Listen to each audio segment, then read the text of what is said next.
அனைவருக்கும் உற்சாகமான இனிய காலை வணக்கம். இன்றைய நாள் ஜனவரி 10, 2025 மார்கழி 26ஆம் நாள் வெள்ளிக்கிழமை. அனைவருக்கும் இன்றைய நாள் இனிமையான நாளாக அமைய டைகர் குடும்பம் சார்பாக வாழ்த்துகிறோம். நீங்கள் எதன் மீது அதிகம் கவனம் செலுத்துகிறீர்களோ அது அதிகரித்து கொண்டே போகும். உதாரணத்துக்கு பிரச்சனைகள் மீது கவனம் செலுத்தினால் பிரச்சனைகள் தான் அதிகரிக்கும். அதுவே வாய்ப்புகள் மீது கவனம் செலுத்தினால் வாய்ப்புகள் அதிகம் கிடைக்கும். சிந்தித்து செயல்படுங்கள். இப்பொழுது நாம் அனைவரும் எட்டின் மீது நிற்கிறோம். நமது விஷன் மிஷன் இறைவணக்கம் கூறப்போகிறோம். இதை நான் சொல்ல சொல்ல அதன் இடைவெளியில் நீங்களும் அதை திரும்ப சொல்லுங்கள். அப்படி சொல்வதனால் உங்களுக்குள் ஆற்றல் பெருகுவதை நீங்கள் உணர்வீர்கள். உங்களுக்குள் ஆனந்தமும் ஆரோக்கியமும் நிலைத்திருக்க இது உதவும். Tiger vision. மனம், புத்தி, உடல் மூன்றும் சமநிலையில் இருந்தால் வாழ்க்கை பிரகாசிக்கும். Tiger mission. ஒரு தனி மனிதனின் தொடர்ச்சியான ஆரோக்கியமும் பொருளாதாரமும் இவ்வுலகை மாற்றும். டைகர் இறைவணக்கம். என் வாழ்க்கையின் நம்பிக்கையாயிருக்கும் இறைவா, நான் சேவை செய்யும் இந்த அமைப்பே நீ வாழும் இடமென எண்ணுகிறேன். நான் தினமும் செய்யும் பணியே எனது கடமை என நம்புகிறேன். எனது உடலை கண்ணும் கருத்துமாய் பாதுகாப்பதே எனது பொறுப்பு என உணர்கிறேன். நன்றி இறைவா. நாம் ஆயுள் முழுவதும் ஆரோக்கியத்தோடு ஆனந்தமாய் வாழ்வதற்கு நமக்கு ஆயுள் முழுவதும் ஆசானாய் 8 நடை பயிற்சியை கற்றுத்தர வருகிறார் நமது குரு டாக்டர் டைகர் தேன்கொடு பிரபாகரன் அண்ணா அவர்களை உற்சாகத்தோடு வரவேற்கிறோம்.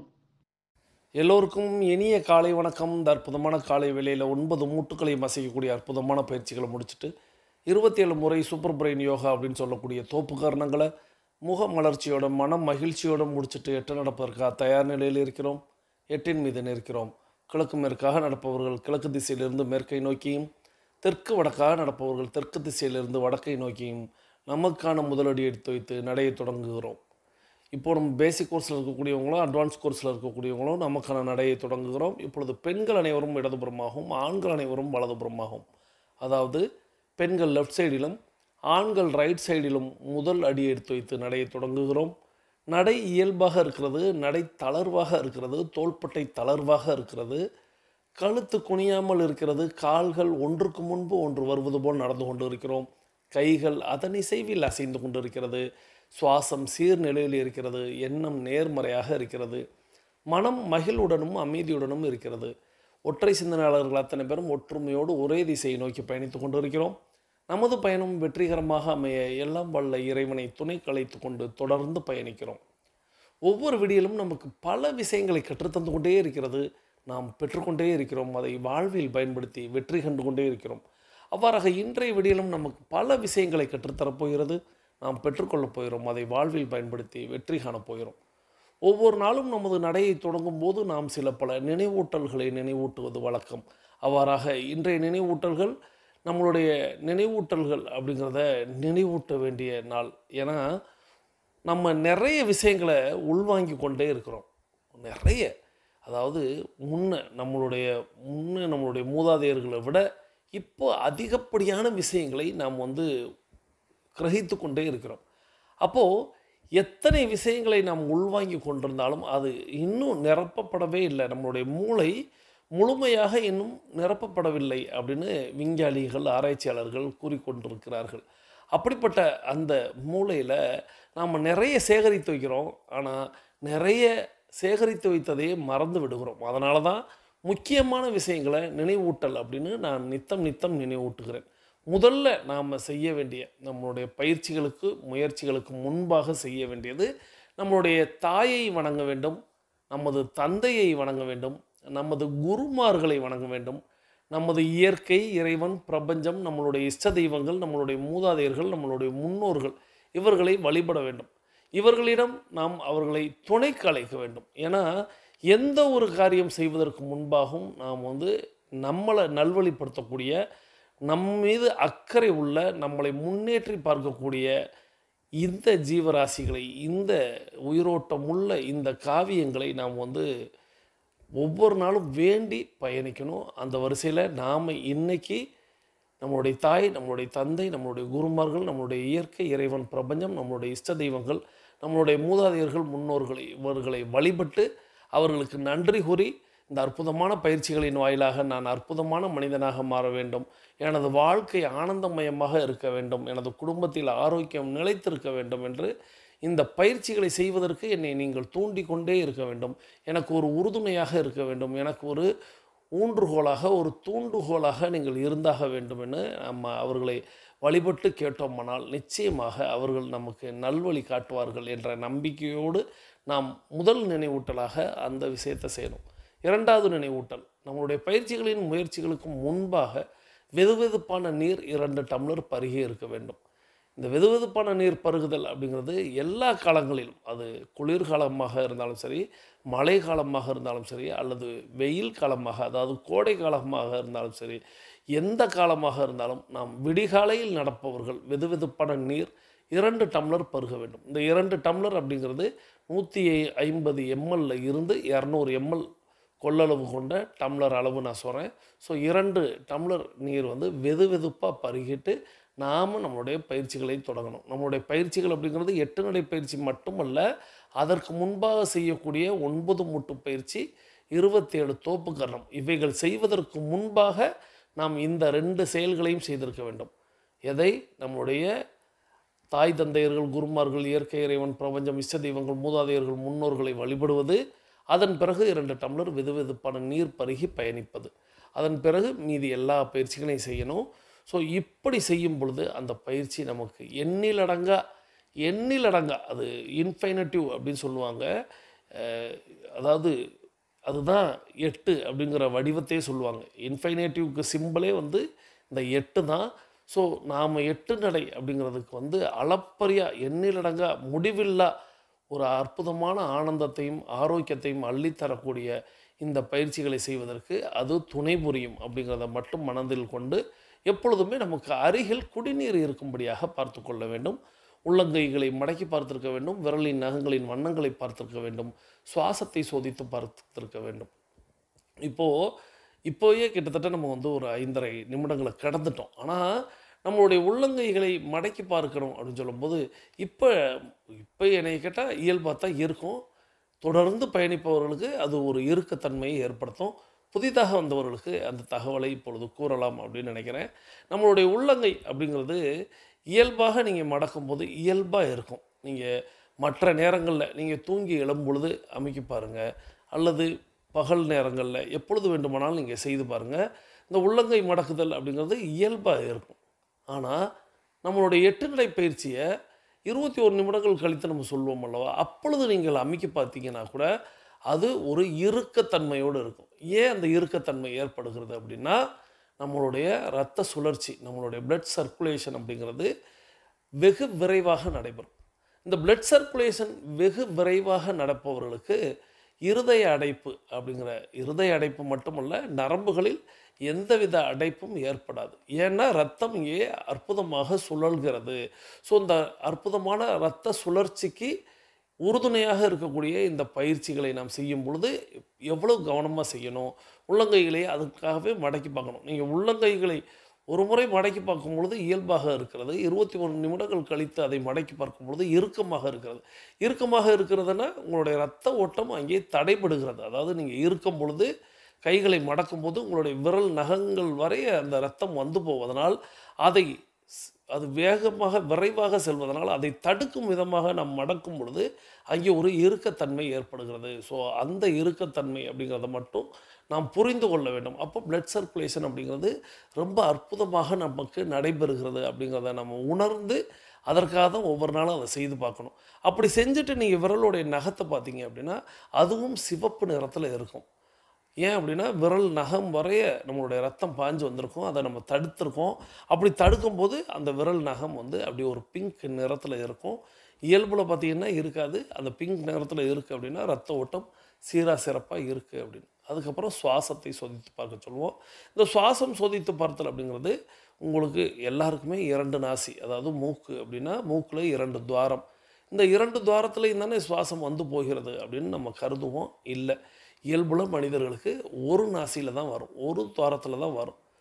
அப்படியா? இல்லையே, எனக்கு 2 துவாரத்துலயும்ல வருது அப்படின்னு நம்ம சொல்லுவோம். நீங்க இத வந்து ஒரு கண்ணாடிக்கு முன்பாக ஒரு நூலை கொண்டு, நூலை வந்து மூக்கு துவாரத்துக்கு கீழ, மூக்குக்குள்ள விட்டுறாதீங்க, தும்மல் வந்துரும். துவாரத்துக்கு கீழ வச்சு பாருங்க.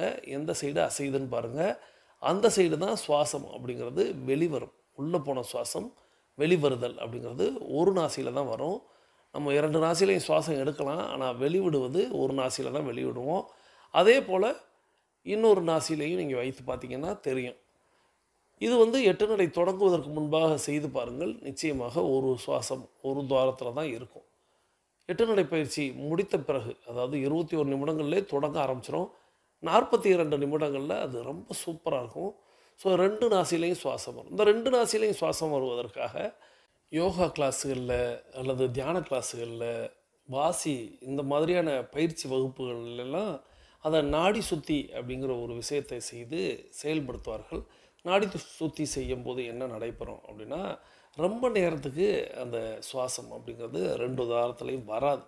ஸோ ஒரு பயிற்சியை தொடங்குவதற்கு முன்பாக அதை செய்யணும், தியானம் செய்வதற்கு முன்பாக 2 நாசிகளையும் வர வைக்கணும் அப்படிங்கிறதுக்காக செய்வாங்க. ஆனால் 8 நடை பயிற்சியை நம்ம மேற்கொள்ளும் பொழுது, 8 நடை பயிற்சியை நம்ம தொடர்ந்து செய்யும் பொழுது, நம்மளுடைய 42 நிமிடங்களில் 2 நாசிலையும் அற்புதமாக சுவாசம் வரும். எவ்வளோ நேரம் வரும் அப்படின்னு கேட்டோம்னா, ஒரு 21 நிமிடங்கள் வரும். அப்போது நம்ம 8 நடைப்பயிற்சியை மேற்கொண்டு முடித்ததுக்கு பிறகு நாம் ஒரு 20 நிமிடத்திற்குள்ளாக நல்லதைத்தான் நினைக்கிறோம். இல்லை, நம்ம எப்போதுமே நல்லதை தானே நினைப்போம் அப்படின்னா நிச்சயமாக அதில் தவறொன்றும் இல்லை. நல்லதை மட்டுமே எண்ணணும். ஸோ நல்லதை எண்ணுவதற்கு நாம் முதல்ல அஃப்ரமேஷன் விசுவலைசேஷன் பண்ணணும். இது கிட்டத்தட்ட நாம் நம்மளுடைய வீடியோவில் கொடுத்துருக்கிறதே உங்களுக்கு வந்து 15 நிமிடங்கள் அப்படிங்கிறது தாராளமாக வரும். இல்லை நான் ஷார்ட்டாக தான் பண்ணுறேன் அப்படின்னா தயவுசெய்து அந்த 20 நிமிடங்களில் நீங்கள் பூஜை அறைக்கு போகலாம், அல்லது நீங்கள் உங்களுக்கு பிடித்த இஷ்டமான எது வேண்டுமானாலும் செய்யலாம். இல்லை, நாளை பற்றின விஷயங்களை நீங்கள் எழுதலாம். அதாவது இன்றைய நாளை பற்றின விஷயங்களை நீங்கள் எழுதலாம். இப்படி நல்ல விதமாக பிறருக்கு யாருக்கு நீங்கள் ஆசி வழங்கணும், வாழ்த்து வழங்கணும் அப்படின்னா அந்த நேரத்தை நீங்கள் தேர்வு செய்து கொள்ள வேண்டும்.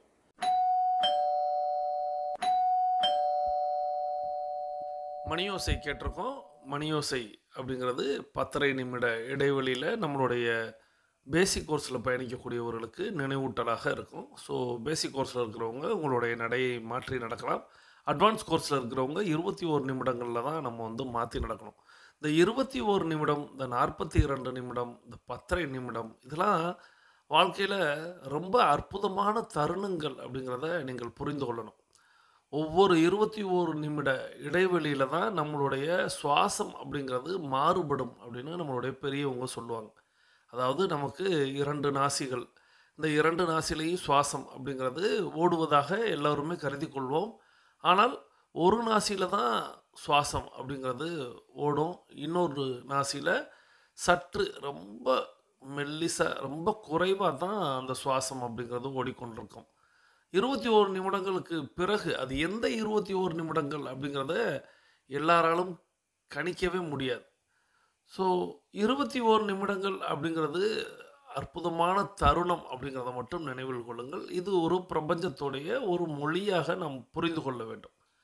அப்படி நமக்கு கிடைக்கக்கூடிய நம்மளுடைய அஃபர்மேஷன் விசுவலைசேஷன், நம்மளுடைய 8 நடை பயிற்சி முடிஞ்சதுக்கப்புறம் உள்ள 21 நிமிடங்களை அஃபர்மேஷன் விசுவலைசேஷன் செய்துட்டு மீதம் இருக்கக்கூடிய நிமிடங்களை எப்படி நம்ம வந்து பயன்படுத்தணும் அப்படிங்கிறத நம்ம பார்த்தோம்.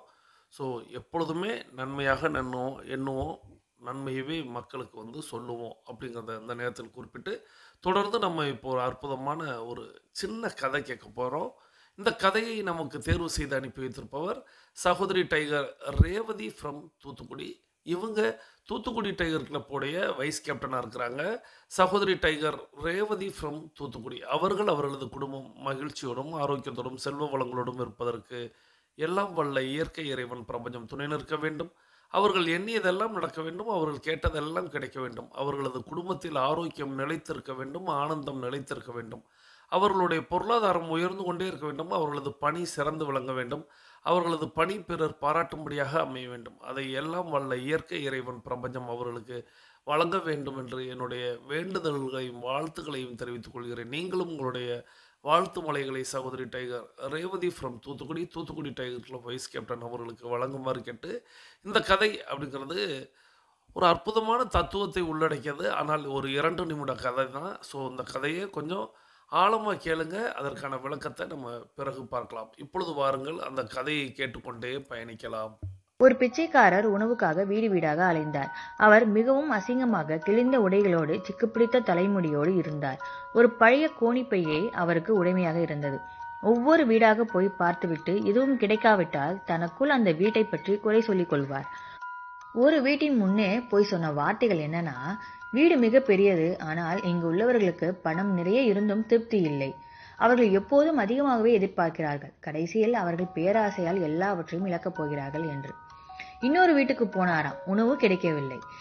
இந்த வீட்டில் உள்ளவர் கோடீஸ்வரர். ஆனால் இருக்கிற பணத்தில் திருப்தி அடையாமல் அவற்றை இரட்டை மடங்காக்க சூதாடினார். கடைசியில் எல்லாவற்றையும் இழக்கப் போகிறார். எனக்கோ கொஞ்சம் பணம் கிடைத்தால் போதும், திருப்தி கொள்வேன், அதிக ஆசைப்பட மாட்டேன் என்று அந்த பிச்சைக்காரர் சொன்னதும் அதிர்ஷ்ட தேவதை அவர் முன்னே தோன்றினார். நான் உனக்கு உதவப் போகிறேன். நீ உன்னுடைய கோணிப்பையை பிடி. நான் அதனுள்ளே தங்க நாணயங்களை போடப் போகிறேன். உனக்கு எவ்வளவு வேண்டுமோ பெற்றுக்கொள் என்றார் அவர். பிச்சைக்காரர் அதிர்ஷ்ட தேவதையை பார்த்தார். அதன் கரங்களை தங்க நாணயங்கள் நிறைய இருந்தன. உடனே அவன் கோணிப்பையை விரித்தான். அப்போது அதிர்ஷ்ட தேவதை சொல்லியது, கோணிப்பைக்குள் விழுகின்ற நாணயங்கள் தங்கமாக இருக்கும். அவை நிலத்தில் விழுந்தால் தூசியாகிவிடும். இது எனது எச்சரிக்கை என்று கூறியது. பிச்சைக்காரன் மிகுந்த மகிழ்ச்சியோடு இருந்தான். பிறகு பிச்சைக்காரனின் கோணிப்பைக்குள் தங்க நாணயங்கள் கொட்டியது. கோணிப்பையை நிரப்பியதும் தேவதை தங்க நாணயங்களை கொட்டுவதை நிறுத்தியது. உன் கோணிப்பையில் இருக்கிற நாணயங்கள் உன்னை அரசனை விட பணக்காரனாக்கும். அது போதும் தானே என்றது அதிர்ஷ்ட தேவதை. போதாது, இன்னும் வேண்டும் என்றார் பிச்சைக்காரர். அதிர்ஷ்ட தேவதை மேலும் சில தங்க நாணயங்களை கொடுத்துவிட்டு சொன்னது, உன் கோணிப்பை இதற்கு மேல் தாங்காது என்று. பிச்சைக்காரன் சொன்னான், இன்னும் கொஞ்சம் வேண்டும். அதிர்ஷ்ட தேவதை மேலும் தங்க நாணயங்களை சிலவற்றை கொடுத்துவிட்டு நிறுத்தியது. உன் கோணிப்பை கிழிய போகிறது என்று எச்சரித்தது. பிச்சைக்காரர் மறுத்தார். இல்லை இல்லை, நீ இன்னும் கொஞ்சம் நாணயங்களை போடு, என் கோணிப்பை தாங்கும். மறு வினாடி கோணிப்பை கிழிந்தது. அதனுள் இருந்த நாணயங்கள் கீழே விழுந்து தூசாகின. அதிர்ஷ்ட தேவதையும் மறைந்தது. பிச்சைக்காரன் திகைத்து போய் மனநிலை சரியில்லாதவனாக ஆனார். போதும் என்ற மனம்தான் வாழ்க்கையில் திருப்தியை தரும். நன்றி. இந்த அற்புதமான கதையை நமக்கு தேர்வு செய்து அனுப்பி வைத்த சகோதரி tiger Revathi from Thoothukudi, Thoothukudi tiger club vice captain அவர்கள் அவர்களது குடும்பம் மகிழ்ச்சியோடும் ஆரோக்கியத்தோடும் செல்வ வளங்களோடும் இருப்பதற்கு எல்லாம் வல்ல இயற்கை இறைவன் பிரபஞ்சத்தை வேண்டி, இன்றைக்கி நம்ம அந்த கேட்ட கதை அப்படிங்கிறது ஒரு 2 நிமிட கதை தான். அந்த 2 நிமிட கதையில் முதல்ல ஒரு பிச்சைக்காரரை குறிப்பிடுகிறார். இந்த பிச்சைக்காரர் அப்படிங்கிறவர் ஒரு பீந்து போன ஒரு கோணி சாக்கு பையோடு அவர் ஊர் சுற்றி வருகிறார். அவர் கையேந்துகிறார்.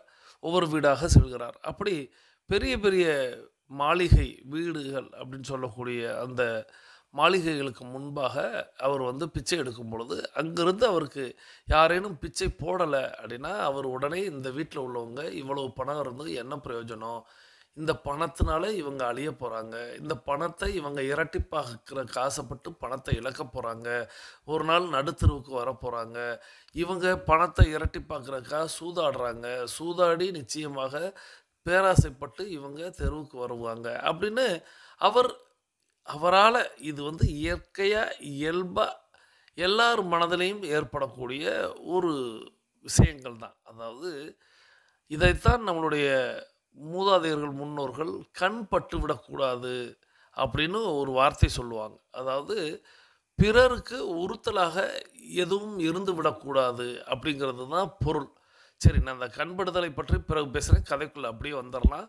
ஸோ இப்போது அந்த பிச்சைக்காரர் இந்த மாதிரி சொல்லிட்டு மனதுக்குள்ளே அவரே எண்ணிக்கொள்கிறார், என்னிடத்தில் சிறிதளவு பணம் இருந்தால் போதும், சிறிதளவு என்னிடத்தில் பொண்ணு இருந்தால் போதும், நான் நிம்மதியாக வாழுவேன், நான் சந்தோஷமாக வாழுவேன் அப்படின்னு அவர் சொல்லும் பொழுது அவருக்கு முன்னாடி அந்த அதிர்ஷ்ட தேவதை அப்படிங்கிறவங்க நிற்கிறாங்க. நிற்கவும் இவருக்கு ஆச்சரியமாக இருக்குது, பார்க்குறாரு. இப்போது அந்த அதிர்ஷ்ட தேவதை சொல்கிறாங்க, உன்னுடைய கோணிச்சாக்கை காட்டு, நான் தங்க நாணயம் கொட்டுறேன், நீ அதை வச்சு நிம்மதியாக வாழு அப்படின்னு சொல்லு. இப்போது அந்த பிச்சைக்காரர் பார்க்குறாரு, அந்த அதிர்ஷ்ட தேவதை கை நிறைய தங்க நாணயங்கள் இருப்பதை பார்க்கவும் அவர் கோணிச்சாக்க காட்டுறார். அவரிடம் இருக்கக்கூடிய அந்த சாக்கு பையை காட்டுறாரு. அப்போது அந்த தேவதை சொல்கிறாங்க, என்ன சொல்கிறாங்க அப்படின்னா, இது உன்னுடைய சாக்கு பையில் இருக்கும் வரை தங்கமாக இருக்கும். தரையிலையோ மண்ணுலையோ அது விழுந்துடுச்சு அப்படின்னா அது காசு தூசா மாறிடும். ஸோ தங்க காசுகள் எதற்கும் உபயோகம் இல்லாத தூசாக மாறிவிடும் அப்படின்னு சொல்கிறாங்க. அவர் சரி நீ கொட்டு அப்படின்னு சொல்கிறார். இப்போது தன்னிடம் இருக்கக்கூடிய தங்க காசுகளை அதிர்ஷ்ட தேவதை பிச்சைக்காரர்களுடைய அந்த சாக்கில் கொட்டுது. சாக்கு ஓரளவுக்கு நிறைந்துடுது. இப்போது தேவதை கேட்குது, போதுமா அப்படின்னு ஒரு வார்த்தை கேட்குது.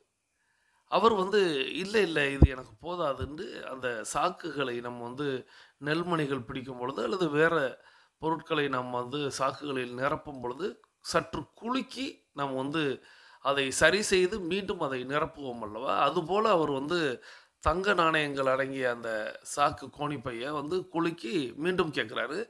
மீண்டும் அந்த தேவதை சாக்கு நிறைய கொட்டுகிறது. மீண்டும் தேவதை கேட்குது போதுமானு, இல்லை போதாது இன்னும் இன்னும் அப்படின்னு சொல்கிறாரு. அப்போது அந்த தேவதை சொல்லுது சாக்கு கிழிந்திட போகிறது அப்படின்னு சொல்லுது. அவர் இல்லை இல்லை சாக்கெலாம் கிழியாது நீ கொட்டு. ஸோ மீண்டும் அந்த தேவதை கொட்டுகிறாங்க. கொட்ட கொட்ட சாக்கு விரிவடைகிறது, கிழிபிடுகிறது. கிழிஞ்ச அந்த சாக்கு அப்படிங்கிறது தரையில் அப்படியே அந்த தங்க நாணயங்களோடு சரிந்து விடுகிறது. இப்போது தங்க நாணயங்கள் அதாவது தங்க காசுகள் எல்லாம் தூசுகளாக மாறிவிடுகிறது. இப்போ தேவதையும் மறைந்து விடுகிறது. இப்போது பிச்சைக்காரர் அவர் பணம் வருவதற்கு முன்பாக ஒரு விஷயத்தை சொன்னார். அதுதான் நம்ம முதல் 2 பாயிண்டாக அந்த கதையில் பார்த்துருப்போம்.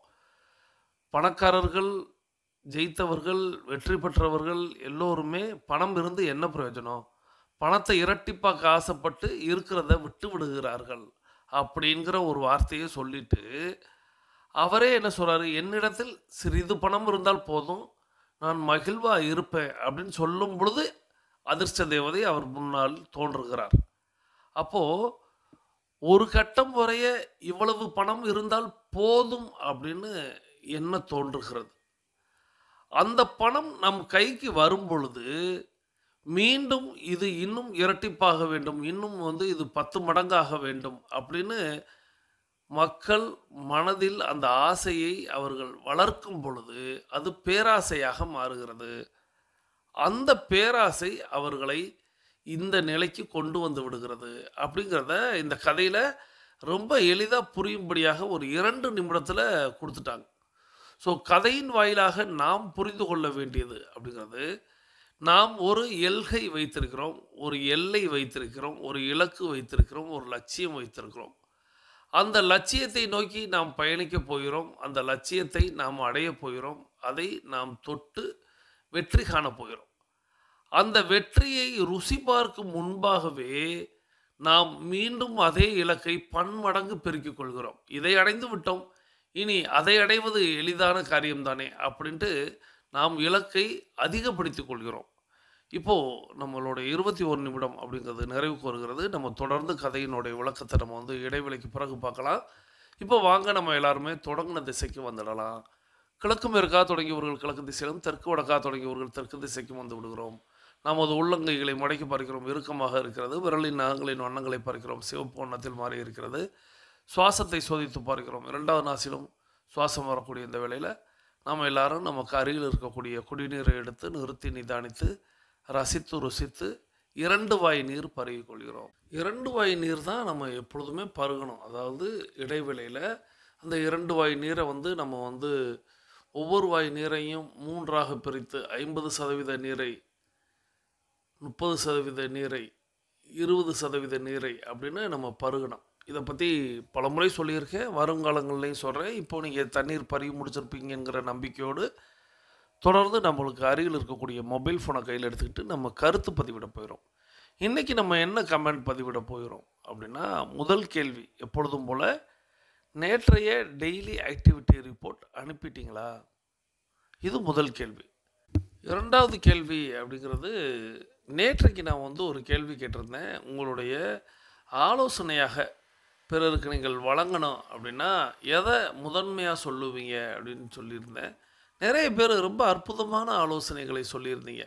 ரொம்ப சந்தோஷமாக இருந்துச்சு. ஒவ்வொரு ஆலோசனைகளையும் படிக்கும் பொழுது, ஓ இப்படி சிந்திப்பீர்களா, ஓ இதைத்தான் நீங்கள் சொல்லுவீங்களா அப்படிங்கிற மாதிரி எனக்கு ரொம்ப ஆவலோடு இருந்துச்சு. நான் எல்லா ஆலோசனைகளையுமே குறிப்பெடுத்து கொண்டேன். அதாவது ஒவ்வொருத்தவங்களுக்கும் ஒவ்வொன்றும் பிடிக்கும். அதை இவங்க இப்படி வெளிப்படுத்துகிறாங்க, அப்போ இதுதான் மக்களுக்கு முதன்மையானதாக இருக்கிறது அப்படிங்கிறத புரிந்து நான் அதை எழுதி கொண்டேன். அதே போல் இன்றைக்கி இன்னொரு ஆலோசனை நீங்கள் வழங்க போகிறீங்க. அதுதான் 2வது கேள்வி. அந்த 2வது ஆலோசனை என்ன அப்படின்னா, நீங்கள் பிறருக்கு ஒரு புத்தகத்தை அறிமுகப்படுத்த வேணும் அப்படின்னு நினச்சிங்கன்னா, அதாவது ஒரு புத்தகத்தை ரெக்கமெண்ட் பண்ணுறீங்க அப்படின்னா, எந்த புத்தகத்தை நீங்கள் அவர்களுக்கு அறிவிப்பீர்கள்?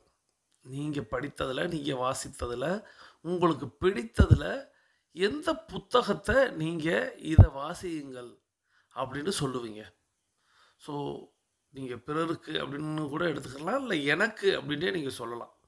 இந்த புத்தகம் அதாவது எனக்கு தெரிந்த புத்தகமாக இருக்கலாம், நான் படித்த புத்தகமாக இருக்கலாம், நான் ஏற்கனவே உங்களுக்கு சொல்லிக் கொடுத்த புத்தகமாக கூட இருக்கலாம். ஆனாலும் உங்களுக்கு மிகவும் பிடித்த அந்த புத்தகத்தை எந்த புத்தகம் நான் படிக்கணும் அப்படின்னு உங்களுக்கு என்ன தோன்றுறது? என்னை விட்டு விடுங்கள். கூடுதலாக நீங்கள் பிறருக்கு யாருக்கும் சொல்லணும்னா எந்த புத்தகத்தை அறிமுகப்படுத்துவீங்க? ஸோ இதுதான் 2வது கேள்வி. இந்த 2 கேள்விகளுக்கும் விடையளித்து கொண்டே பேசிக் கோர்ஸில் இருக்கக்கூடியவங்கள்லாம் அஃபர்மேஷன் விசுவலைசேஷன் செய்துட்டு மீதம் இருக்கக்கூடிய ஆடியோவை கேட்க வாங்க.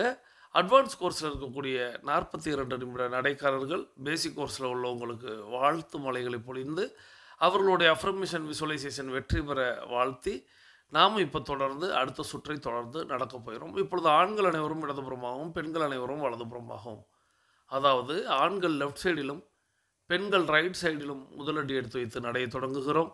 நடை இயல்பாக இருக்கிறது, நடை தளர்வாக இருக்கிறது, தோள்பட்டை தளர்வாக இருக்கிறது, கழுத்து குனியாமல் இருக்கிறது, கால்கள் ஒன்றுக்கு முன்பு ஒன்று வருவது போல் நடந்து கொண்டு இருக்கிறோம். கைகள் அதன் இசைவில் அசைந்து கொண்டு இருக்கிறது. சுவாசம் சீர்நிலையில் இருக்கிறது. எண்ணம் நேர்மறையாக இருக்கிறது. மனம் மகிழ்வுடனும் அமைதியுடனும் இருக்கிறது. ஒற்றை சிந்தனையாளர்கள் அத்தனை பேரும் ஒற்றுமையோடு ஒரே திசையை நோக்கி பயணித்து கொண்டிருக்கிறோம். நமது பயணம் வெற்றிகரமாக அமைய எல்லாம் வல்ல இறைவனை துணை கலைத்து கொண்டு தொடர்ந்து பயணிக்கிறோம். தொடர்ந்து நம்ம இடைவெளிக்கு முன்பாக நம்ம அந்த கதை கேட்டோம். அந்த கதையில் உள்ள கருத்தையும் நாம் புரிந்து கொண்டோம். நமக்கு ஒரு இலக்கை நிர்ணயித்திருக்கிறோம். அந்த இலக்குக்கான ஒரு தொகையை நாம் நிர்ணயித்திருக்கிறோம். அந்த தொகையை நாம் அடையும் பொழுதே அதை நாம் முழுமையாக ரசிக்கும் முன்பாக, ருசிக்கும் முன்பாக அடுத்த இலக்கை நிர்ணயித்து பயணிக்கிறோம். அந்த இலக்கை நோக்கி நாம் ஓடுகிறோம். அப்போது இங்கே தான் அந்த காசுகள் எல்லாம் தூசுகளாக மாறுகிறது அப்படிங்கிறத நாம் புரிந்து கொண்டோம். இன்றைக்கி நீங்கள் பெருவாரியான நபர்களை எடுத்து பாருங்கள். பெருவாரியான நபர்கள் தோல்வி அடைந்தவர்கள் அப்படின்னு ஒரு சிலர் இருப்பாங்க இல்லையா? நிச்சயமாக நம்மளை சுற்றி யாரேனும் ஒரு நபர் இருக்க வாய்ப்புகள் உண்டு. அவங்க ஏன் தோல்வி அடைந்தார்கள் அப்படின்னு நீங்கள் பார்த்தீங்க அப்படின்னா, அவர்கள் அவர்களுடைய வெற்றியை ருசித்திருக்கவே மாட்டார்கள். அவர்களுக்கு ஒரு வாழ்க்கை வந்திருக்கும், ஒரு பணம் அவர்கள் எண்ண முடியாத, அவர்கள் வாழ்க்கையில் பார்க்க முடியாத அளவுக்கு கூட ஒரு பணம் கிடைத்திருக்கும், புகழ் கிடைத்திருக்கும். அதை அவர்கள் அனுபவித்தார்களா? அதை அவர்கள் ரசித்தார்களா, ருசித்தார்களா அப்படின்னா, ருசிச்சிருந்தாங்கன்னா அந்த நிலையிலே இருப்பாங்க. ஆனால் அதை பன்மடங்காக பெருக்க வேண்டும், அதை இன்னும் 100 மடங்காக மாற்ற வேண்டும் அப்படின்னு எண்ணி கருதி எல்லாத்தையும் விட்டுடுவாங்க. வாழ்க்கையாகட்டும் அல்லது பணமாகட்டும் புகழாகட்டும், நீங்கள் யாரோடையாவது பாருங்கள், யாரையாவது ஒப்பிட்டு பாருங்கள். யாராவது உங்களை சுற்றி இருந்திருக்க வாய்ப்புகள் உண்டு. நல்லா இருந்திருப்பாங்க, ஆனால் நல்லா இருக்கிறாங்கன்னு நாம் எல்லாரும் எண்ணிக்கொண்டிருக்கக்கூடிய வேளையிலேயே அவர்கள் காணாமல் போய் விடுவார்கள். காரணம் இந்த பேராசை. இதைத்தான் அந்த தேவதை ரொம்ப சூட்சமமாக, உன்னுடைய கோணிச்சாக்குக்கு எவ்வளவு கொள்ளளவோ அவ்வளவை பெற்றுக்கொள்.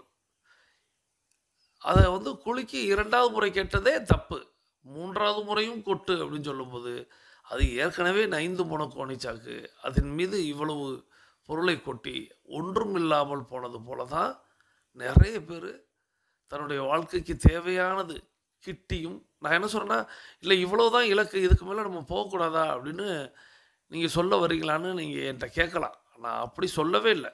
முதல்ல நீங்கள் ஒரு இலக்கு நிர்ணயிக்கிறீங்க. அந்த இலக்கை நீங்கள் அடைந்த பிறகு அதை அனுபவியுங்கள். அனுபவிக்கிறதுனா அழிக்கிறது இல்லை. அதை கிடைத்தது எல்லாத்தையும் அனுபவிக்கிறோங்கிற பேரில் அழிக்கிறது நான் சொல்லலை. அதை முழுமையாக ஏற்றுக்கொள்ளுங்கள், அதை ரசியுங்கள். அதனால் ஏற்படக்கூடிய நீங்கள் நன்மைகள் எவைகள் எல்லாம் என பட்டியலிட்டு இருந்தீர்களோ அந்த பட்டியலை நீங்கள் நிறைவேற்ற பாருங்கள். நம்ம இந்த இலக்கை அடைந்தால் நம்ம இதெல்லாம் இவங்களுக்கெல்லாம் செய்யணும், இவங்களுக்கு கொடுக்கணும், இவங்களை உயர்த்தி பார்க்கணும், இவர்களுடைய தொழிலுக்கு உதவணும் அப்படின்னு பல்வேறு விஷயங்களை எண்ணி இருப்போம் அல்லவா? அதை நம்ம செய்தோமா அப்படின்னா நிச்சயமாக செய்திருக்க மாட்டோம். ஏன்னா இலக்கை நம்ம மீண்டும் இன்னும் பெரிதாக்கி விட்டோம். அப்போ பெரிதாக்கும் பொழுது இந்த பணமும் தேவைப்படுகிறது. அப்படிங்கிறதுனால நம்ம யாருக்கு என்ன கொடுக்கணும்னு நினச்சோமோ, இது யார் நினச்சிருப்பான்னா நாம் தான் நினச்சிருப்போம், நாம் தான் முடிவெடுத்திருப்போம் இதெல்லாம் கொடுக்கணும். ஏன்னா அப்போது நம்மளுடைய நிலை அப்படிங்கிறது அந்த நிலையாக இருந்திருக்கும். ஏன்னா இது கிடைக்காது, இது கிடைச்சா இதெல்லாம் உங்களுக்கு கொடுக்கலாம் அப்படின்னு. அது கிடச்சி அதை நீங்கள் உங்களுடைய மனசில் என்ன எண்ணுனீங்களோ, எதை நீங்கள் கொடுக்கணும்னு ஆசைப்பட்டீங்களோ அதை நீங்கள் கொடுத்தீங்க அப்படின்னா, அதை நீங்கள் அனுபவிச்சிங்க அப்படின்னா, அதற்கு அவர்கள் நன்றி கடனாக இருக்கிறாங்க அப்படின்னா நீங்கள் அடுத்த இலக்கை அடைய முடியும். ஆனால் இங்கே பேராசை அப்படிங்கிறது தான் விதி மதியை காட்டிலும் வலுவானது அப்படிங்கிறத இவர்களிடத்தில் அது நிரூபணம் செய்துவிடும்.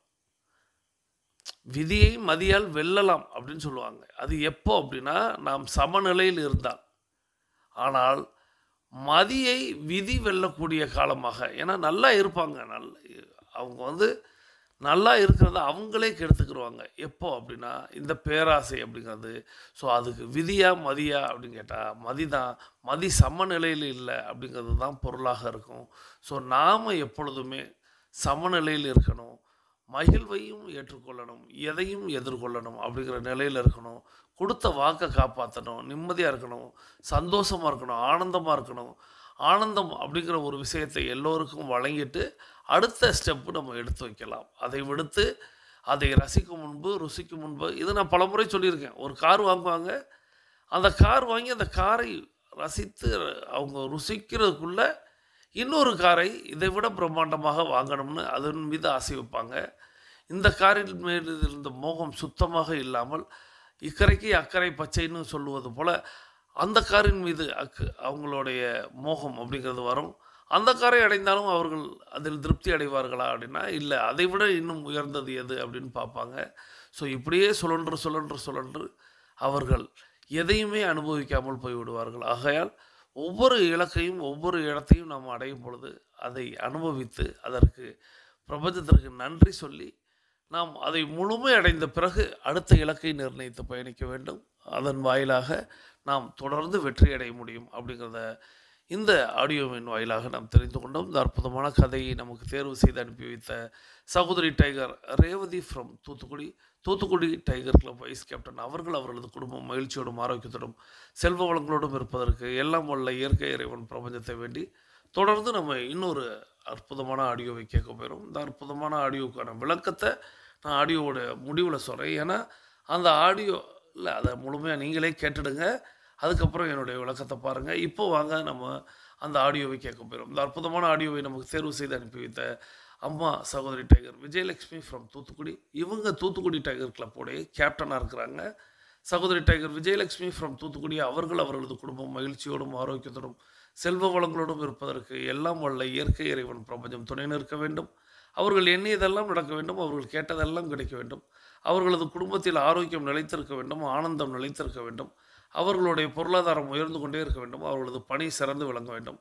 அவர்களது பணி பிறர் பாராட்டும்படியாக அமைய வேண்டும். அதை எல்லாம் வல்ல இயற்கை இறைவன் பிரபஞ்சம் அவர்களுக்கு வழங்க வேண்டும் என்று என்னுடைய வேண்டுதல்களையும் வாழ்த்துக்களையும் தெரிவித்துக் கொள்கிறேன். நீங்களும் உங்களுடைய வாழ்த்து மலைகளை சகோதரி tiger Vijayalakshmi from Thoothukudi tiger club captain அவர்களுக்கு வழங்குமாறு அன்போடு கேட்டு அவர்கள் அனுப்பி வைத்த அந்த ஆடியோவை கேட்டுக்கொண்டே பயணிக்கலாம். வாருங்கள். நமது தமிழ் இலக்கியங்கள் குறிப்பிடுகின்ற வாழ்க்கை துணை என்பது பெண்களையே சுட்டுகிறது. ஏன்? ஆணுக்கு பெண்ணும் பெண்ணுக்கு ஆணும் துணையாக இருப்பதுதானே இல்லறத்திற்குள் அடங்கும். அப்படியென்றால் ஏன் வாழ்க்கை துணை என்பது பெண்களை பற்றி மட்டுமே பேசுகிறது? வினையே ஆடவர்க்கு உயிரே, வாணுதல் மனையுறை மகளிர்க்கு ஆடவர் உயிர் என்று சங்க இலக்கியம் சொல்லுகிறது. உத்தியோகம் புருஷ லட்சணம் என்பர் பெரியோர். நெற்றி வியர்வை நிலத்தில் சிந்து உழைப்பது ஆண்களின் கடமை. கடவுளும் தன்னுடைய வார்த்தையை மீறி பாவம் செய்த ஆதாமுக்கு கொடுத்த தண்டனையும் இதுதான். அப்படியென்றால் பெண்களுக்கு என்ன கடமை?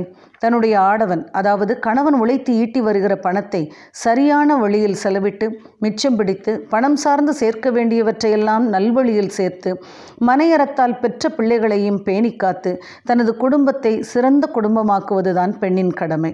அதனால்தான் பெண் என்பவள் ஆணுக்கு துணையாக கருதப்பட்டாள். சற்றே சிந்தித்து பாருங்கள் அன்பர்களே. ஒரு இல்லத்தில் உழைப்பது, பொருளீட்டுவது, அதை பத்திரமாக தனது இல்லத்தாளிடம் வந்து சேர்ப்பது என்பது ஆடவர்களுடைய கடமையாக இருந்தால், கணவன் கொண்டு வந்த பணத்தில் சிந்தாமல் சிதறாமல் பயன்படுத்துவது, கணவனை பேணி காப்பது, பிள்ளைகளை வளர்ப்பது, வீட்டை தூய்மையாக வைத்துக் கொள்வதோடு வீட்டில் இருப்பவர்களின் உள்ளத்தையும் சிதையாமல் தூய்மையாகவும் பாதுகாப்பாகவும் வைத்துக்கொள்ள ஆலோசனைகளை தருவது, உறவுகளை உபசரிப்பது, பெரியோர்களை பேணி காப்பது என்று எத்தனையோ பொறுப்புகளை செய்து முடிப்பதற்கு கணவனுக்கு துணையாக இருப்பதால் வாழ்க்கை துணை என்று இல்லத்தரசிகளை அழைக்கிறது முந்தைய இலக்கியங்கள். பாதுகாப்பின் மறுபெயர்தானே துணை என்பது. வழித்துணை என்பதை நாம் கேள்விப்பட்டிருப்போம். அதுபோலத்தான் வாழ்க்கையின் வழியில் துணையாக வருவதால் வாழ்க்கை துணை என்ற வார்த்தையும் உண்டானது. அப்படியென்றால் ஆண்மகனுக்கு பாதுகாப்பாக இருப்பதே அவனுடைய மனைவி என்பதுதானே பொருள். இதை நம்ப முடியாவிட்டாலும் அதுதான் உண்மை. மனைவி என்று பெயரிடப்பட்டதன் நோக்கமே அதுதான். மனை என்றால் இல்லம் அல்லது வீடு, வி என்றால் விளக்கம். ஒரு இல்லத்தில் எத்தனையோ பேர் வாழ்ந்தாலும் எத்தனை செல்வங்கள் இருந்தாலும் எதை கொண்டும் உலகம் அவர்களை எடை போட்டு விட முடியாது, அவசியமும் இல்லை. மாறாக அந்த குடும்பத்தின் தலைவியே அவ்வில்லம், இல்லத்தில் உள்ளவர்கள், குடும்ப மானம், பெருமை என்ற அனைத்தையும் தனது செயல்பாடுகளால் விளக்கி காட்டுபவளாக இருப்பாள். எனவேதான் இல்லத்திற்கே விளக்கமாக இருப்பவளை மனைவி என்று அழைத்தார்கள் முன்னோர். வருவாய்க்கு தக்க வழக்கறிந்து சுற்றம் வெறுவாமை வீழ்வெறிந்து ஓம்பி திருவாக்கும் தெய்வத்தை எங்கான்றும் தேற்ற வழிபாடு செய்வதே பெண்டிற் சிறப்பு என்கிறது சிறுபஞ்ச மூலம். ஒழுங்கமைதி உடைய இல்லத்தில் விளங்கும் நல்ல மனைவியின் அழகு ஆண்டவர் உரையும் உயர்வானில் எழும் கதிரவனை போன்றது என்கிறது திருவிவிலியம். பெண்களுக்கு சம உரிமை என்பதில் தவறு ஒன்றுமில்லை, சரிதான். ஆயினும் கடமையை தவறவிட்ட சம உரிமையால் யாருக்கு என்ன பயன்? இன்றைய காலச்சூழலில் கணவன் மனைவி என்று இருவரும் சம உரிமை உடையவர்களாய் இருப்பது அவசியமானாலும் கடமை என்பதும் துணை என்பதும் உரிமை என்பதற்கு அப்பாற்பட்டது என்பதை புரிந்து கொள்ள வேண்டும். புரிந்து வாழ்வதே சிறந்த வாழ்வாக இருக்க முடியும். சிந்திப்போமா? நன்றி. இந்த அற்புதமான ஆடியோவை நமக்கு தேர்வு செய்து அனுப்பி வைத்த சகோதரி tiger Vijayalakshmi from Thoothukudi tiger club captain அவர்கள் அவர்களது குடும்பம் மகிழ்ச்சியோடும் ஆரோக்கியத்தோடும் செல்வ வளங்களோடும் இருப்பதற்கு எல்லாம் வல்ல இயற்கை இறைவன் பிரபஞ்சத்தை வேண்டி தொடர்ந்து நம்ம இன்னைக்கு கேட்ட அந்த ஆடியோ அப்படிங்கிறது ஆண் எவ்வாறாக இருக்க வேண்டும், பெண் எவ்வாறாக இருக்க வேண்டும் அப்படின்னு ஒரு பெண் வெளிப்படுத்தி இருக்கிறாங்க. ஆண் தன்னுடைய வருமானத்தை தன்னுடைய உழைப்பின் மூலமாக பெற்று அதை கொண்டு குடும்பத்திடம் சேர்க்க வேண்டியது அப்படிங்கிறது கடமை அப்படிங்கிறத சொன்னாங்க. அதை நிர்வகிப்பது, அதை பாதுகாப்பது, அதன் வாயிலாக குடும்பத்தை வளர்ப்பது பெண்ணின் கடமை அப்படின்னு சொன்னாங்க. சொல்லிட்டு கடைசியாக அந்த பெண் என்ன குறிப்பிடுறாங்க அப்படின்னா, நம்ம உரிமையை எண்ணி கடமையை விட்டுவிடக்கூடாது. ஆணுக்கு பெண் சமம் அப்படிங்கிறத நாம் எல்லோரும் உரிமையாக கருதுகிறோம். ஆனால் அந்த உரிமையை நிலைநாட்டுகிறோம் என்று கடமையை விட்டு எதை நாம் கண்டுகளிக்கப் போகிறோம் அப்படிங்கிற மாதிரி சொல்லியிருந்தாங்க. இது எனக்கு சற்று உடன்பாடு இல்லாத ஒரு கருத்து. எப்பொழுதுமே முதல்ல நம்மளுடைய சமுதாயம் பெண்ணை சார்ந்து இருந்தது. பெண் தான் குலத்தை வளர்ப்பவங்க அப்படிங்கிறதுனால பெண்ணை வணங்கினாங்க. ஒரு கட்டத்தில் முதல் கட்டத்தில் பெண்ணை வழிபாடு செய்தார்கள். பெண்ணுடைய ஆதிக்கம் அப்படிங்கிறது இருந்தது. அதாவது பெண் தான் பிறப்புகளை தரக்கூடிய தெய்வம் அப்படிங்கிற மாதிரி எண்ணினாங்க. ஒரு கட்டத்துக்கு மேலே தான் மனிதனுக்கு ஆணுக்கு புரிய ஆரம்பிக்கிறது. இந்த பிறப்பு அப்படிங்கிறது உருவாவதற்கு ஆணும் துணை நிற்கிறான் அப்படிங்கிறத புரிந்து கொள்கிறார்கள். அந்த ஆணும் துணை நிற்கிறான் அப்படிங்கிற ஒரு விஷயம் வரும் பொழுது அங்கே ஆணாதிக்கம் அப்படிங்கிறது வர ஆரம்பித்தது. முதல்ல வரலாற்றின்படி பெண்கள் தான் ஆதிக்கம் செலுத்தினார்கள், பெண்களை வழிபட்டார்கள். அப்போது இயல்பாகவே பெண்ணை உயர்த்தி பார்த்தார்கள். ஆனால் ஒரு கட்டத்தில் தனக்கும் அதில் பங்கு இருக்கிறது அப்படிங்கிறத ஆண் புரிந்த பிறகு ஆண் ஆதிக்கம் அப்படிங்கிறது அதிகரிக்க ஆரம்பித்தது. அந்த ஆண் ஆதிக்கம் அப்படிங்கிறது அதிகரிப்பது தவறொன்றும் இல்லை என்று எண்ணினாலும் பெண்ணை அடிமைப்படுத்த அவர்கள் அதுதான் நடந்தது. ஸோ பெண் அடிமை அப்படிங்கிற ஒரு விஷயம் ஏற்பட்டது. அதன் பிறகு இந்த சங்ககால அந்த குறிப்புகள் இப்போ அவங்க சொன்ன அந்த பாடல் அதற்கு முதற்கொண்டு வினையே ஆடவர்க்கு உயிரே வாழ்நுதல் மனை உரை மகளிருக்கு ஆடவர் உயிர் அப்படின்னு அந்த பாடல் குறிப்பிடுவதாக சொல்லி தான் தொடங்கினாங்க. வினையே ஆடவர்க்கு உயிரே. வினை அப்படிங்கிறது தொழில் செயல்படுவது, இதுதான் ஆடவருக்கு உயிர் அப்படின்னு சொல்கிறாங்க. பணத்தை சேர்ப்பது அப்படிங்கிறது. பெண்களுக்கு எது உயிர் அப்படின்னு கேட்டால் வாழ்நுதல், அதாவது வானுதல் அப்படின்னு சொல்லுவாங்க. அந்த வானுதல் அப்படின்னா ஒளி பொருந்திய நெற்றி அப்படின்னு பொருள். பெண்ணை வாழ்நுதல் மனையுறை மகளிருக்கு, அந்த ஒளி பொருந்திய நெற்றியுடைய அந்த மகளிருக்கு ஆடவர் உயிர் அப்படின்னு பொருளை கொண்டு வந்து நிறுத்தியிருப்பாங்க. அதாவது ஆணுக்கு தொழிலும் பணமும் அதன் வினையும் உயிராக இருக்கிறது. ஆனால் அழகிய நெற்றியுடைய பெண்ணுக்கு அந்த ஆணே உயிர் அப்படின்னு சொல்லி முடிக்கிறாங்க. இது சங்க காலத்தில் இதை பற்றி நான் பேசணும், நிறைய பேசணும். ஏன்னால் இங்கே நிறைய சூட்சுமங்களும் சூழ்ச்சிகளும் அவரவர்களுக்கு தேவையான காலகட்டத்தில் அவரவர்களுக்கு தேவையான விஷயங்களை புகுத்துவதும் அப்படிங்கிற மாதிரி தான் இருக்குது. நாம் ஆணும் பெண்ணும் சமம் அப்படிங்கிறத எப்பொழுதுமே மனதில், அது ஆணாகட்டும் பெண்ணாகட்டும், நீங்கள் சமநிலைப்படுத்தி பாருங்கள். முதல்ல யாருக்கும் யாரும் அப்படிங்கிற அன்பின் பால் நம்ம யார் உயர்ந்தவர்கள் யார் தாழ்ந்தவர்கள்னு பார்க்கலாம். அன்பு காட்டுறதுல யார் தாழ்ந்தவர் அப்படிங்கிற மாதிரி நம்ம கீழ்ப்படிய நினைக்க வைக்கலாம். ஒரு நபரை கீழ்ப்படிய வைக்கணும் அப்படின்னு நம்ம நினைக்கிறோம். நமக்கு கீழாக இருக்கணும் அப்படின்னு நம்ம நினைக்கிறோம். நாம் ஆதிக்கம் செலுத்தக்கூடிய நபராக இருக்கணும் அப்படின்னு நம்ம நினைக்கிறோம். அப்படின்னா அங்கே அன்பை பொழிவதில் யார் அப்படிங்கிறத காட்டணும். இப்போது உழைப்பு யார் வேண்டாலும் உழைத்து விட முடியுமா அப்படின்னா, யாருக்கு உடலில் வலு இருக்கிறதோ பலம் இருக்கிறதோ அவர் உழைக்க முடியும். அவர் உழைத்து அதிக பணத்தை ஈட்ட முடியும். ஆனால் எல்லாராலும் செலுத்த முடியக்கூடியது அப்படிங்கிறது அன்பு. அந்த அன்பை யார் அதிகமாக வெளிப்படுத்துகிறார்கள், யார் அதிகமாக பொழிகிறார்கள் அப்படிங்கிறதுல தான் நம்மளுடைய ஆதிக்கம் இருக்க வேண்டுமே ஒழிய, அதை விடுத்து ஆடவர் தான் உயர்ந்தவர்கள் அவர்களுக்கு கீழானவர்கள் பெண்கள் அப்படின்னு சொல்லும்படியாக இந்த கருத்து அப்படிங்கிறது எனக்கு ஏற்புடையதாக இல்லை. நிறைய அவங்க சொன்னாங்க. எல்லாராலும் இன்றைக்கி உழைக்க முடிகிறது, எல்லாராலும் இன்றைக்கி பணத்தை ஈட்ட முடிகிறது. ஆனால் எல்லோரும் அன்பை பகிர்கிறார்களா அப்படின்னா அந்த இடத்துல தான் இங்கே அடிபட்டு போய் விடுகிறது. நாம் அடிமைப்படுத்தி குடும்பம் நடத்தணும் அப்படிங்கிற மாதிரி இன்றைக்கி உலகம் இல்லை, பெண்கள் வெளியில் போயிட்டாங்கன்னா யாரையும் மதிக்க மாட்டேங்கிறாங்க அப்படிங்கிற பொருளாக நிறைய பேர் எண்ணுகிறார்கள். இல்லை, நாம் எதை காட்டுகிறோமோ நாம் எதை கொடுக்குறோமோ அதைத்தான் யாராக இருந்தாலும் திரும்ப தருவார்கள். அது நமது பிள்ளையாக இருந்தாலும் சரி, நமது மனைவியாக இருந்தாலும் சரி, நமது கணவனாக இருந்தாலும் சரி, நம்மளுடைய மகளாக இருந்தாலும் சரி, நாம் எதை காட்டுகிறோமோ அதைத்தான் அவங்க திரும்ப காட்டுவாங்க அப்படிங்கிறத மட்டும் மனதில் கொண்டு டைகர் குடும்பத்தில் இருக்கக்கூடிய அத்தனை குடும்பத்தினரும் நீங்கள் உங்களுடைய அன்பை பொழியுங்கள். எல்லாரிடத்திலும், உங்களுடைய கணவன் இடத்தில், உங்களுடைய மனைவி இடத்தில், உங்களுடைய பிள்ளைகள் இடத்தில் நீங்கள் அன்பை பொழியுங்கள். அதில் அவர்களை நீங்கள் அடிமையாக்க முயற்சி செய்யுங்கள். அவர்களை உங்களை விட கீழாக வைத்திருக்க முயற்சி செய்யுங்கள். அன்பு காட்டுவதில் நீங்கள் உயர்ந்தவர்கள் அப்படிங்கிறது மாதிரி நீங்கள் நடந்து கொள்ள வேண்டும். அதே நேரத்தில் எதிர்ப்பாளர்களும், அதாவது எதிர்ப்பாளர்கள்னால் எதிரானவர்கள் இல்லை, எதிர்ப்பாளர்கள், பால் ஆண்பால் பெண்பால்னு சொல்லுவோம் அல்லவா, அப்படி எதிர்ப்பாளர்களும் நீங்கள் உங்களுடைய அன்பை காட்டுவதில் நீங்கள் முதன்மையானவர், நீங்கள் மேலானவர் அப்படிங்கிறத நீங்களும் காட்டுங்க. அப்படி மாற்றி மாற்றி அன்பை நாம் காட்டும் பொழுது அங்கே சமநிலை அப்படிங்கிறது வெளிப்படும்.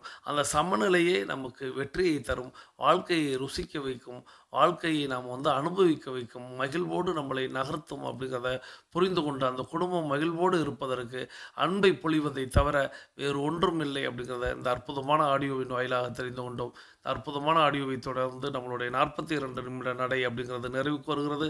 வாருங்கள், அனைவரும் தொடங்கிய திசைக்கு வந்து விடுகிறோம். கிழக்கு மேற்கா தொடங்கியவர்கள் கிழக்கு திசையிலும், தெற்கு வடக்கா தொடங்கியவர்கள் தெற்கு திசைக்கு வந்து விடுகிறோம். நமது உள்ளங்கைகளை மடக்கி பறிக்கிறோம், இறுக்கமாக இருக்கிறது. விரலின் நகங்களின் வண்ணங்களை பறிக்கிறோம், சிவப்பு வண்ணத்தில் மாறி இருக்கிறது. சுவாசத்தை சோதித்து பறிக்கிறோம். இரண்டாவது நாசிலும் சுவாசம் வரக்கூடிய இந்த வேளையில் நாம் அனைவரும் கிழக்கு திசையை நோக்கி என்ற அஃபர்மேஷன் விசுவலைசேஷன் செய்து இன்றைய நாளை தொடங்குவோம். இன்றைய நாள் உங்களுக்கு வெற்றி நாளாக அமையட்டும். மீண்டும் சந்திப்போம், கலந்து சிந்திப்போம். வாழ்க நலத்துடன், வாழ்க வளத்துடன். நன்றி.